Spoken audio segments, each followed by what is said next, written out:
Atenção! Começa agora uma teleaula de elementos de máquinas do curso profissionalizante. Você vai assistir a teleaula de número 30. Bons estudos!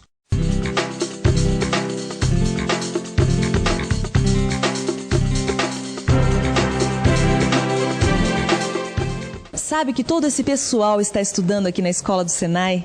Eles estão aprendendo a trabalhar com a representação das engrenagens em desenho técnico. E se eu fosse você, eu prestava bastante atenção nessa teleaula que está começando, enquanto eles prestam atenção nesta aula deles. Sabe por quê? Porque quem não conhecer a representação das engrenagens não vai poder engrenar em desenho técnico nenhum.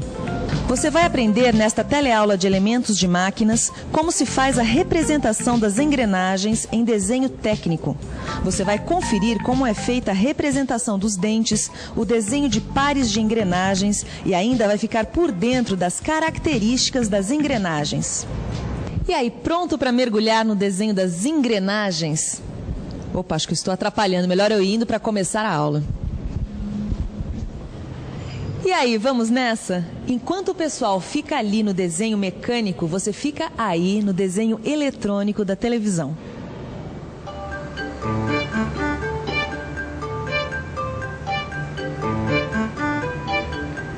E aí, Tito? Tudo bem? Ô, Silva, ainda bem que você chegou. Não tá nada bem não, viu? Você quer algum problema? Ah, eu não tô me entendendo muito bem com esse desenho aqui, ó. Ah, representação das engrenagens em desenho técnico. É isso mesmo. Você entende desse assunto? Eu acho que um pouquinho, sim. O que você quer saber? Quer começar do começo? Vamos do início? Então vamos lá. A representação das engrenagens, Titão, obedece a uma convenção. Como regra básica, as engrenagens são representadas como peças sem os dentes. A engrenagem aparece sem os dentes? Mas como assim? Eu vou te explicar. No desenho, ou melhor dizendo, na representação da engrenagem, a gente não vê os dentes. A única coisa que a gente vê, quer dizer, o único elemento da engrenagem que aparece na representação nesses desenhos é o diâmetro primitivo. Tá vendo? Ele é indicado por meio dessa linha estreita feita de traços e pontos. Compreende? Eu compreendo, Silva, mas por que os dentes não aparecem ali? Porque na fabricação das engrenagens, Titão, o perfil dos dentes é padronizado, não muda nunca. A fresa usina os dentes da engrenagem e pronto. Fresa. Você se lembra disso? Claro que eles se lembram. Fresa é uma ferramenta que todo mundo conhece. Agora, a escolha da fresa é que são elas. Mas por quê? Qual que é o problema? A escolha da fresa depende da altura da cabeça e do número dos dentes da engrenagem que se quer executar. Por isso a gente não representa o perfil dos dentes, compreendeu? É, mais ou menos. Não, mas como mais ou menos, Titão? Os dentes, o perfil dos dentes é padronizado e acabou. Mas é sempre o mesmo? Sempre igual? Não tem nenhuma exceção? Bom, na verdade tem uma exceção, sim. Ah! Vocês estão vendo por que é que eu digo sempre que esse rapaz só me dá alegrias? Porque com ele não é decoreba, não. Ele raciocina, ele pensa nas coisas. Ele pensou até na representação dos dentes. Quando excepcionalmente a gente precisar fazer a representação dos dentes da engrenagem, eles devem ser desenhados desse jeito. 1 ou 2 dentes, desenhados com linha contínua larga. E tem outra coisa, Titão. Nas representações em corte, os dentes que passam por ali no sentido longitudinal devem ser desenhados. Quer dizer que a representação dos dentes, embora excepcional, é muito importante no desenho técnico das engrenagens? É, sim, e eu vou te dar um outro exemplo disso. Dê uma olhada nessas vistas de cada uma dessas engrenagens. Repare que na vista frontal e na vista lateral, na parte que não mostra o corte, a raiz do dente não aparece, isto é, não é representada. Agora, na parte em corte da vista lateral, a raiz do dente aparece, representada pela linha contínua larga. Mas Silva, se a gente precisar representar a raiz do dente da engrenagem numa vista sem corte? Bom, nesse caso a gente usa a linha contínua estreita. Olha aqui, a gente indica a raiz aqui em linha contínua estreita, tá vendo? Tudo bem, mas eu tô em dúvida mesmo nessas 3 linhas aqui, ó. Quando essas 3 linhas estreitas aparecerem na vista lateral da engrenagem, é para indicar a direção da inclinação dos dentes helicoidais. Olha aqui, repara só. É verdade. Agora, e essa aqui, ó?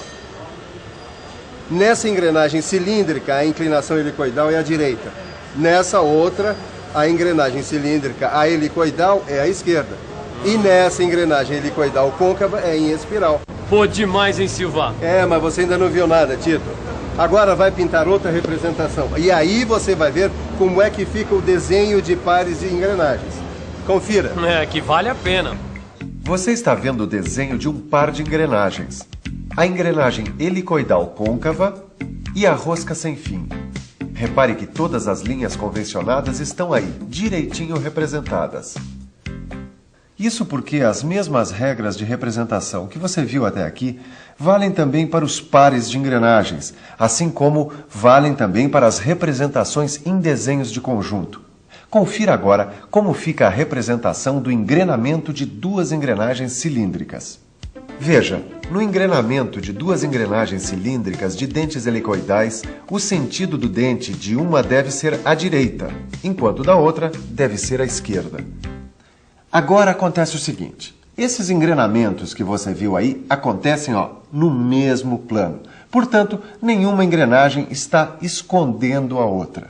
Agora, se de fato uma das engrenagens ficar em frente à outra, encobrindo parte dessa outra, e aí? Como é que fica a representação? Veja um exemplo com essas duas engrenagens cônicas. Elas estão nessa situação. Uma encobre a outra. Repare que quando isso acontece, o pinhão é que encobre uma parte da coroa. E apenas o diâmetro primitivo da coroa é representado por inteiro, certo? Agora, para você ter mesmo certeza de como é que a gente lida com representação de engrenagens, ainda falta uma coisa muito importante. Conhecer as características das engrenagens. E nós vamos começar o estudo dessas características por aqui, pelos dentes. Veja esse desenho e confira o significado das letras sobre as linhas de coroa. A letra E, que você encontra aí, se refere à espessura. A espessura é a medida do arco limitada pelo dente sobre a circunferência primitiva. Outra característica, a letra V indica o vão, que é o vazio que fica entre dois dentes consecutivos, também delimitados por um arco do diâmetro primitivo. O P que você vê aí indica o passo. O passo é a distância entre dois dentes consecutivos e equivale à soma dos arcos da espessura e do vão. Confira agora a letra A, que indica a cabeça, que é a parte do dente que fica entre a circunferência primitiva e a circunferência externa da engrenagem. Tem ainda a letra B, que indica o pé. O pé, como você vê aí, é a parte do dente que fica entre a circunferência primitiva e a circunferência interna. E por último, a letra H, que representa a altura e corresponde à soma da altura da cabeça mais a altura do pé do dente. Bom, como você sabe, os desenhos das engrenagens são feitos a partir das suas representações convencionais. Com as características das engrenagens, acontece a mesma coisa. Elas também são indicadas sobre suas representações convencionais. Deixa eu te mostrar como é isso num desenho. Esse que você vê aí é um desenho com as características da engrenagem cilíndrica com dentes retos. Confira as características. O DE indica o diâmetro externo. O DP indica o diâmetro primitivo. O DI indica o diâmetro interno. O M indica o módulo. O Z indica o número de dentes. E o L indica a largura do dente. O módulo que você viu aí corresponde à altura da cabeça do dente. Ele serve de base para a gente calcular as demais dimensões dos dentes. Com base no módulo e no número de dentes é que o fresador escolhe a ferramenta para usinar os dentes das engrenagens. Veja agora alguns perfis de dentes do sistema módulo. Agora, para avançar o seu conhecimento, confira as características da engrenagem cilíndrica com dentes helicoidais. Na engrenagem cilíndrica com dentes helicoidais, a única característica nova que aparece indicada no desenho é alfa, que é o ângulo de inclinação da hélice. Tá vendo? No caso da engrenagem cônica com dentes retos, além das características que você já conhece, outras ainda vão aparecer. Essas características novas, próprias da engrenagem cônica, são as seguintes. AE, que é o ângulo externo. AP, o ângulo primitivo. AI, o ângulo interno. AC, o ângulo do cone complementar. E L, a largura do dente. E agora, para fechar a nossa teleaula, você vai conferir as características da engrenagem helicoidal para a rosca sem fim, que também tem algumas novidades. As novidades são as seguintes: DM, que é o diâmetro máximo da engrenagem. ACH, que é o ângulo de chanfro. E RC, que é o raio da superfície côncava.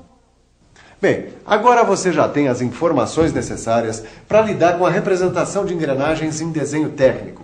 E pode se dar bem tanto na hora de desenhar uma peça, quanto na hora de consultar um manual. Pois é, meu amigo, agora é rachar no seu livro e fazer todos os exercícios. Que não são poucos, mas esse é o único jeito de pegar as características pra valer, não é mesmo? E depois da revisão, é rachar o cano, hein? E atenção, se liga aí, que é hora da revisão. Na teleaula de hoje, você estudou a representação das engrenagens. Você viu como é a representação dos dentes, das partes, o desenho de pares de engrenagens e as características de vários tipos de engrenagens.